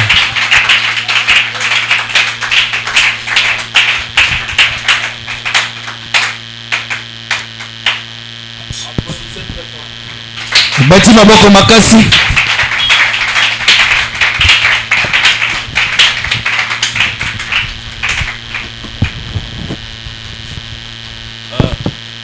Dieu est un Dieu de l'ordre. nzambe azali nzambe wa molongo Il n'y a pas... L'église, c'est pour tout le monde. lingomba to mpe losambo eza mpona moto nyonso Mais la chair, c'est pour le pasteur. kasi etumbelo eza ya mobateli C'est moi qui ai donné au prédicateur de prêcher. ngai nde moto napesi motei ateya Je lui ai donné le temps de prêcher. napesaki mpe ntango ya koteya Lui, il vous a demandé de l'accorder 10 minutes. ye asengi bino bokabela ye miniti zomi Vous l'avez accordé à quelle qualité? bopesi ye yango lokola banani Voyez comment nous fonctionnons dans ce message. pomoni lolenge nini to kotambola kati na sango oyo Ce n'est pas correct. Nous parlons de la marque de la bête. Frère Branham dit quelque chose ici. Vous pouvez me lire, je ne vois pas bien. Il y a quelqu'un qui peut me lire. Il y a quelqu'un qui peut me lire ça? Ok, je ne vois pas bien. Donne-lui le micro. Toi, tu peux intervenir. Moi, je ne dis rien. Ne t'appuie pas sur ton intelligence. Paragraphe 89. Et c'est exactement ça. Le système dénominationnel, c'est carrément. Je peux le prouver par la Bible. La marque de la bête. Elle était une prostituée. Ses filles étaient des prostituées. Et nous savons que c'est la vérité. La religion organisée, c'est contraire à la parole. Et les principes sur lesquels elle s'est fondée sont antichrist.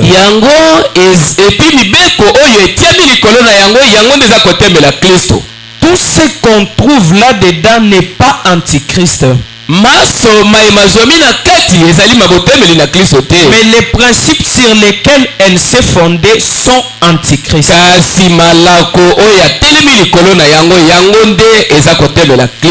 Parce qu'il est contraire à la parole de Dieu.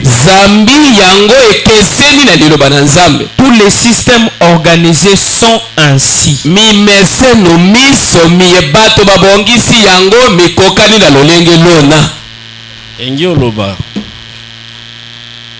Vous savez, c'est comme nous parlons dans les messages.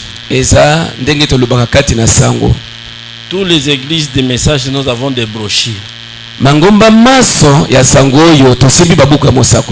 Et nous connaissons l'ordre de l'église. Les messages n'est pas antichrist. Mais la façon que nous sommes en train d'agir, c'est antichrist. En d'autres termes, c'est anti-parole. C'est pourquoi vous regardez beaucoup de nos églises du message. Tout le monde fait ses constats. Ce n'est pas le message qu'on avait reçu auparavant, ce que nous faisons aujourd'hui. Je crois que c'est ça, non? Oh, c'est le même message. Depuis longtemps, où les gens respectaient toutes choses. Mais aujourd'hui, avec le message, on ne respecte pas. Écoutez, j'ajoute encore quelque chose. Marque de la bête. Lisez encore ici.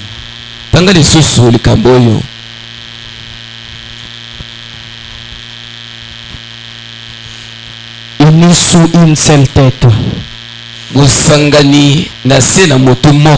Paragraphe 35. Vous pouvez être rempli d'un tas de malice.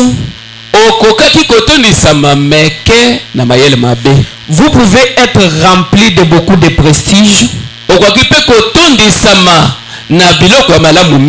Et être si rempli que vous ne pouvez même pas vous asseoir pour suivre un sermon qui est prêché.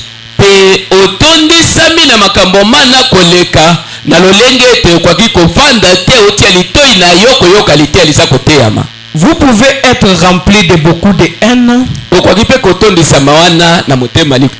Vous méprisez tous ceux qui ne sont pas d'accord avec vous.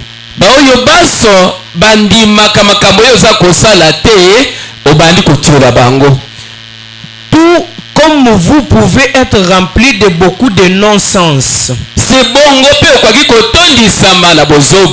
Vous pouvez être rempli de beaucoup de sales plaisanteries. D'Arthur Godfrey. D'Arthur Godfrey. Tellement que vous dites trop tellement de cela que vous ne voudrez pas aller à l'église le mercredi soir.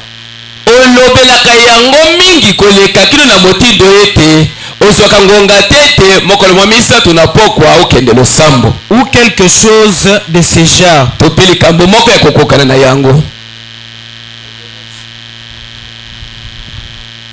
Cela signifie les gens ont beaucoup de problèmes dans leur cœur.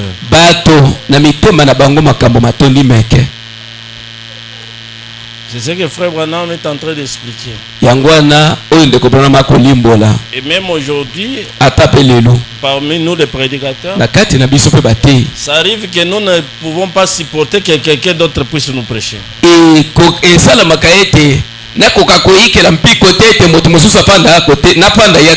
C'est comme un jour,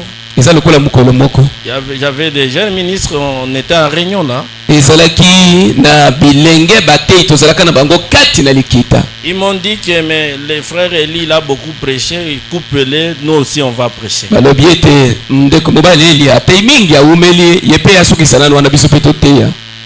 En réunion. Et celui qui dit ça, c'est un jeune ministre.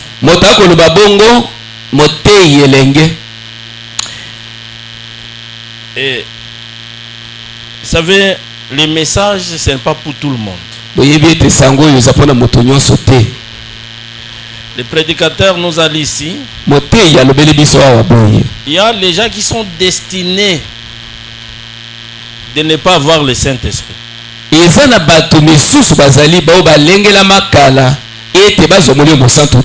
Il y a seulement deux marques. Si vous n'avez pas le Saint-Esprit, vous avez la marque de la bête.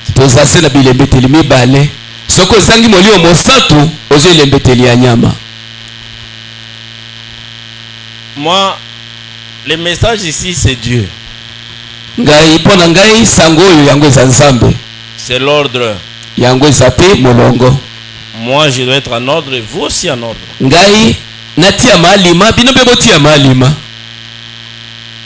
Et le prédicateur qui prêche doit être en ordre. Et ceux qui écoutent doivent être en ordre. Pour garder la valeur de ce message. Ne me voyez pas méchant. Au contraire, c'est l'amour de Dieu. Nous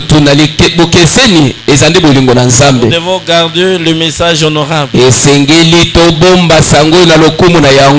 Le message a besoin de progresser dans ma vie et dans votre vie.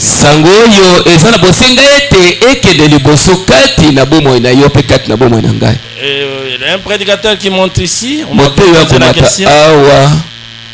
Un prédicateur l'a prêché, mais sans lire un brochure.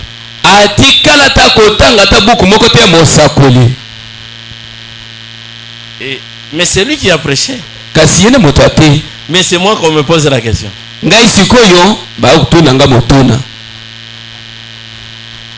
La source de la prédication,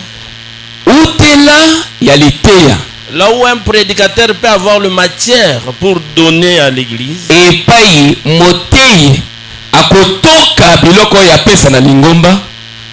dans ces derniers jours, c'est dans le message. Et là, je m'adresse au prédicateur. Parce que vous faites ça devant tout le monde.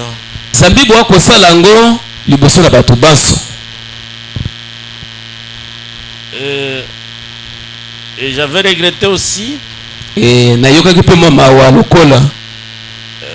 Parce qu'on a décidé de mettre les moyens pour que les frères Esanzo préparent concert ici.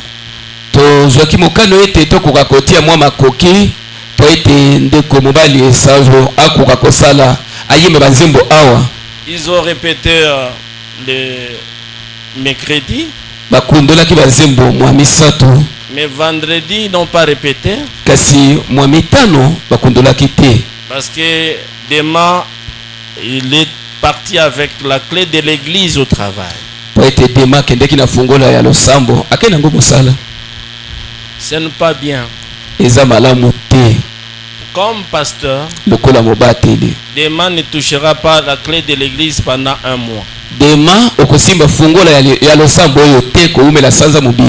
Je dois commencer à sanctionner pour amener les gens à ne fût-ce que réveiller l'esprit des gens.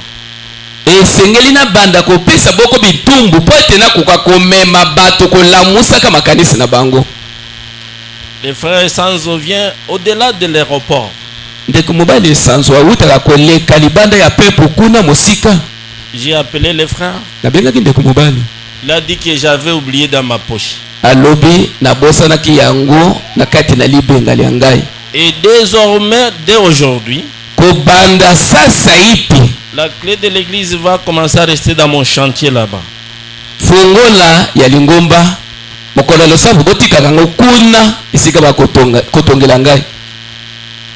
Celui qui va marcher avec ça, je viendrai comme je suis venu pour demain.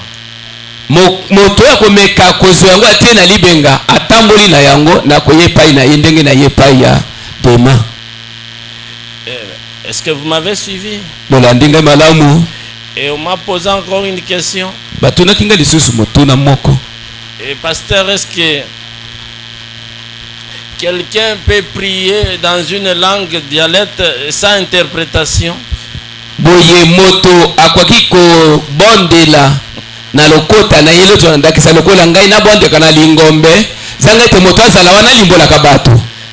Chacun est libre de prier dans la langue qu'il se sent libre.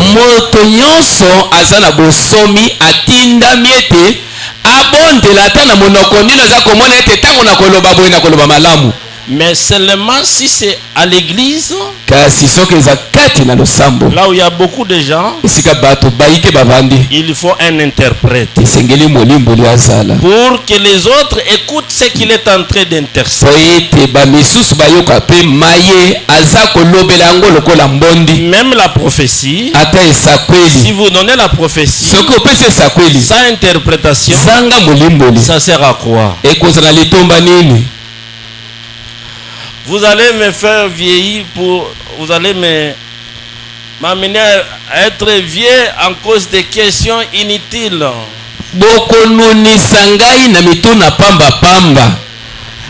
Ah là là là là.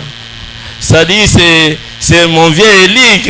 Vous avez compris que tu as prié dans les dialectes et on m'a posé la question. Moi j'ai dit mais c'est pas possible. J'ai demandé, mais j'ai dit que mais moi je n'étais pas là. Et je ne peux même pas lui demander parce que ce n'est pas une question. C'est seulement quelqu'un quand il est conduit de prier en onction, il va prier. Mais si c'est devant les gens, on doit interpréter cela.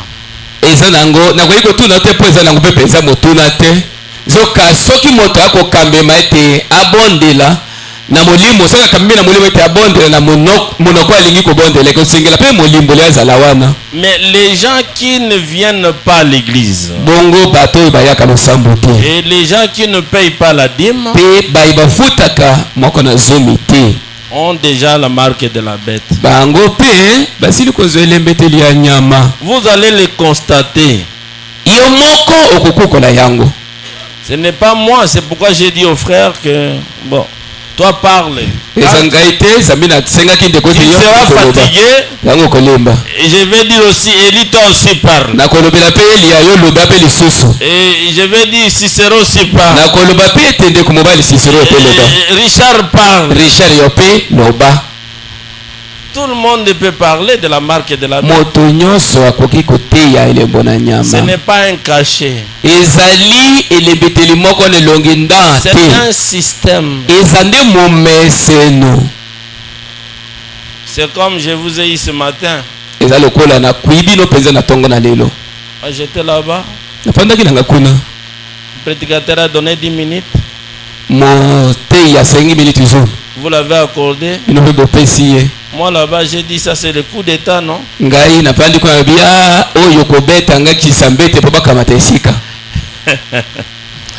faut être prudent. Vous avez compris? Très prudent. Vous avez un conducteur. S'il y a quelque chose, il faut demander au pasteur. Et Dieu vous bénira pour cela. Dieu ne compte pas que les gens croient sa parole.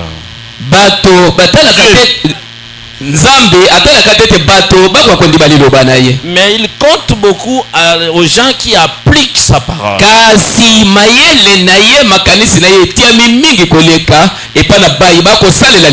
Et c'est pourquoi frère Branham a prêché le message intitulé c'est la vie qui guérit. Frère Branham dit mieux vaut de me vivre une prédication que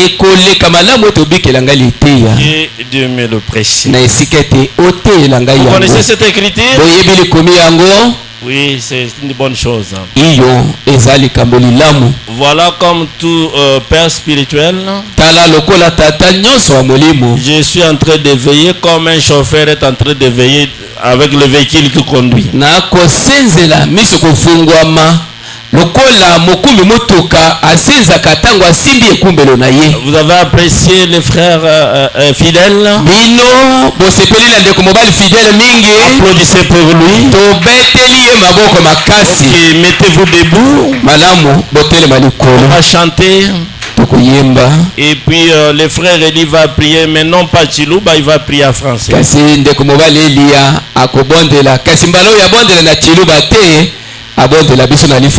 Je crois que Eli est bien surveillé dans cette église.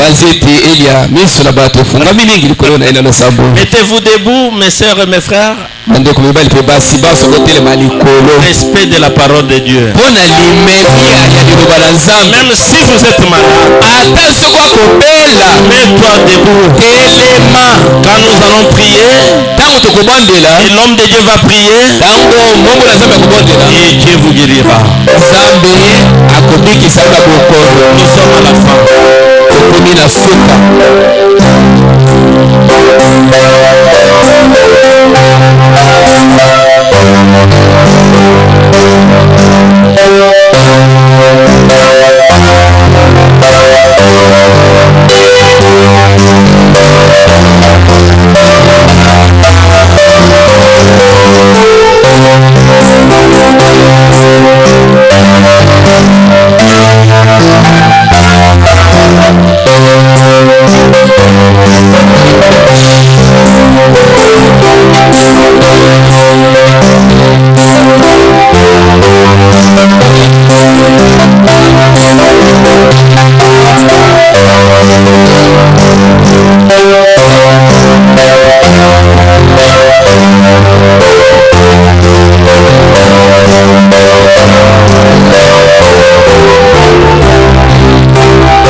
santo. Je ne veux pas la marquer dans la main. Je dois obéir à ta parole. Il n'y a plus de temps. Je ne veux plus vivre le système de domination. Je voudrais garder le message dans sa plénitude. Aide-moi. Afin qu'un jour je puisse te rencontrer. Prions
nous avons eu un enthousiasme spécial, Père, parce que tu nous as parlé depuis le ciel.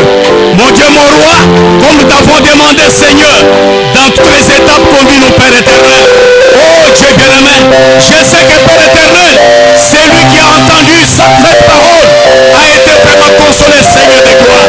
Parce que c'était l'avertissement. Oh Dieu de miséricorde.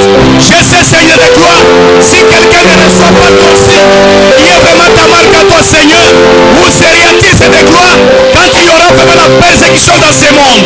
C'est pourquoi, oh Dieu, ce matin, nous te demandons, mon Dieu, mon roi, parce que nous savons, nul ne peut vivre auprès de toi retourner tel qu'il est venu, Seigneur. Nous voulons, Seigneur de gloire, que toi-même, l'Éternel des armées, que tu te tiennes par ta main puissante, que tu marches avec nous pas à pas, Seigneur, que nous soyons scellés, oh Dieu, de ton Esprit Saint de gloire, d'un seulement éternel, mon Dieu, mon roi, parce que sans cela, il n'y a plus moyen vraiment, oh Dieu, de t'appartenir, Seigneur, parce que celui qui n'a pas l'Esprit de Christ ne lui appartenait pas, Seigneur de gloire. Mon Dieu, mon roi, nous voulons vraiment, oh Dieu, nous abandonner à ton Saint-Esprit, Seigneur. Oh Père éternel, sois vraiment le bon berger pour nous, toi le bon samaritain. Je sais que, Seigneur de gloire, il y avait un homme qui a été vraiment taillé, vraiment, oh Dieu, par les bandits, Seigneur de gloire. Oh Dieu, les sacrificateurs est passé, les hommes de bien est passé. Mais quand toi le bon samaritain, quand tu es venu, tu l'as ramassé, Seigneur, tu l'as amené à l'hôtellerie, Seigneur de gloire. Mon Dieu, mon roi, toi le bon samaritain, prends tes chiens d'amour sur nous ce matin, Seigneur. Et Église tabernacle, Père éternel, à surmonter, Seigneur de gloire, toute l'indifférence, toute l'immoralité, Seigneur de gloire, tout vraiment, mon Dieu, de l'apostasie, afin que nous soyons, Seigneur de gloire, unis à toi. Nous vivons dans l'état d'union, Seigneur. Nous devons être unis à toi, la pierre de fer, toi le glorieux Christ, qui est descendu aujourd'hui, vraiment sur le mont du soleil couchant. Mon Dieu, mon roi, quand tu es venu, Seigneur de gloire, comme ta Bible nous dit, c'est pour être apparu parmi tes saints, Seigneur de gloire, pour que nous soyons, Seigneur de gloire, transformés à ton image, transformés vraiment au Dieu dans les semblables, afin que nous manifestions, oh Dieu, vraiment ta puissance, vraiment de la sanction sur la terre aujourd'hui. Mon Dieu, mon roi, c'est la raison pour laquelle la nature tout entière gémissait, attendant l'apparition et la manifestation des fils et des filles de Dieu, Seigneur, qui doivent être remplis d'amour parfait. Oh Dieu de miséricorde, que cela soit vraiment dans nos âmes, Seigneur, parce que ton saint prophète, quand il est allé vraiment dans la 6e dimension et qu'il est retourné, il a dit: je manque des mots dans toute la grammaire qui a été sur la terre pour vraiment expliquer vraiment, oh Dieu, la beauté qui est dans cet endroit. Si disait qu'il sublime, cet endroit est suffisant, Seigneur. Mon Dieu, mon roi, mais il nous a dit une chose importante. Il a dit: rien que l'amour parfait qui entrera, Seigneur de gloire. Nous voulons que cet amour parfait règne dans nos âmes, Seigneur, parce que sans cela, nous sommes inutiles, Père éternel. Oh Dieu bien-aimé, nous nous abandonnons à ta sainte main, parce que tu nous as pas appelés pour nous faire mourir, mais tu nous as appelés, Seigneur de gloire, pour nous donner la vie éternelle. Mon Dieu, mon roi, il y en a d'autres qui sont venus ce matin, étant malades, se sont devenus, Seigneur, parce qu'ils savent, ils sont venus devant celui qui est plus grand que Salomon. Oh Dieu, tu as dit que vraiment par tes mesures, nous avons déjà été guéris. Guéris-les, Seigneur, spirituellement, guéris-les physiquement, Seigneur de gloire, parce que dans cette temps de la fin, tu es descendu dans la rédemption totale, dans la joie, la rédemption de nos corps, ainsi que la rédemption de nos âmes, Seigneur. Oh Dieu de miséricorde, si tu ne nous scelles pas spirituellement, nous serons vraiment, notre marche sera vraiment, oh Dieu, inutile, Seigneur, sur la terre. Nous voulons être scellés, oh Dieu, dans ton royaume, pour que ces jours-là, nous soyons, Seigneur de gloire, dans la gloire pour toujours, Seigneur. Oh Dieu bien-aimé, bénis vraiment notre pasteur, bénis vraiment tous les officiers de cette église de gloire. Oh Dieu bien-aimé, nous abandonnons cette messe de gloire. Sois vraiment, oh Dieu, notre Dieu, sois notre gouverneur, sois notre roi, Père éternel. Oh Dieu bien-aimé, parce que nous savons que toi-même tu as dit, sans toi nous ne pouvons rien faire. Nous savons, Seigneur de gloire, et sans toi nous sommes inutiles. C'est toi vraiment le bon Dieu, nous sommes marginés, Seigneur de gloire. Puis de nous, Seigneur de gloire, façonne-nous, Père éternel, pour que nous parvenions à briller à toujours la perpétuité. Parce que Daniel, quand il a vu ces derniers jours, il a dit ces choses, quand ils seront révélés, ceux qui les entendront, ils seront vraiment, oh Dieu, blanchis, épilés, et ils brilleront comme les étoiles à toujours la perpétuité, Seigneur. Que cela s'accomplisse dans notre vie, Seigneur. Que nous soyons passés de gloire et l'auditoire qui écoute et qui brille. Nous voulons être vraiment l'auditoire qui écoute et vit ce que nous avons entendu, Seigneur. Merci, Père éternel. Nous disons à toi la gloire, à toi l'honneur, à toi la déité, à toi la puissance, à toi vraiment les alléluia, à toi la vénération au siècle des siècles. Toi le Christ qui est générable et glorieux, transfiguré de gloire en gloire. Lui est notre Dieu et Dieu notre bouclier, Seigneur. Bénis les types de frères que ton peuple t'a amené, Seigneur de gloire. Et bénis aussi, Seigneur de gloire, les vases que tu as été si puissamment ce matin, Seigneur. Il a perdu des kilocalories qu'aucun enfant d'homme ne peut pas vraiment, oh Dieu, lui restaurer, Seigneur. Mais il n'y a que toi qui l'as appelé à ton service, Seigneur, qui est digne de lui donner tous les nécessaires, Seigneur, toi, afin qu'il soit vraiment à l'aise pour travailler pour ton Père éternel. Bénis sa chair pour ses gloires. Bénis tous tes enfants. Bénis tout ce qui va passer de gloire. Parce que toi, tu nous as promis la prospérité. Et tu as fait des plans de bonheur et non vraiment de malheur pour tes enfants, Seigneur. Je sais avec toi, nous serons plus que le vainqueur, Seigneur. Nous remettons ta sainte main pour ton seul nom, dans le nom puissant du Seigneur et Sauveur Jésus-Christ. Amen. Merci pour la prière. Applaudissez pour le frère.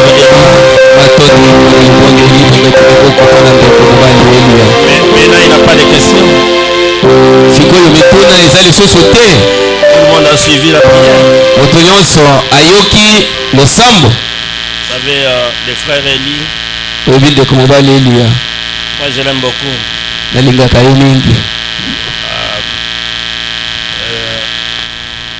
Vous savez, quand Dieu vous donne aussi quelque chose, vous devez aimer cela.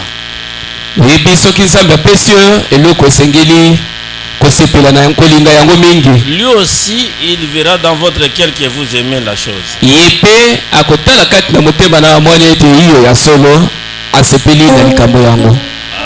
Quand vous aimez ça, je vais vous ajouter encore une autre.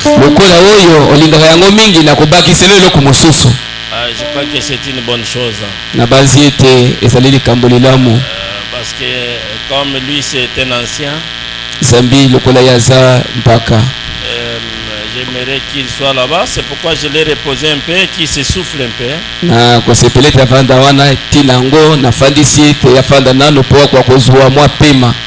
Il a beaucoup prêché.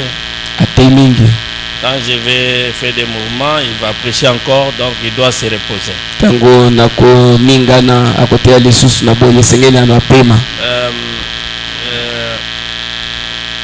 Il fallait que la semaine qui vient, que nous puissions avoir un concert avec les frères et Santo.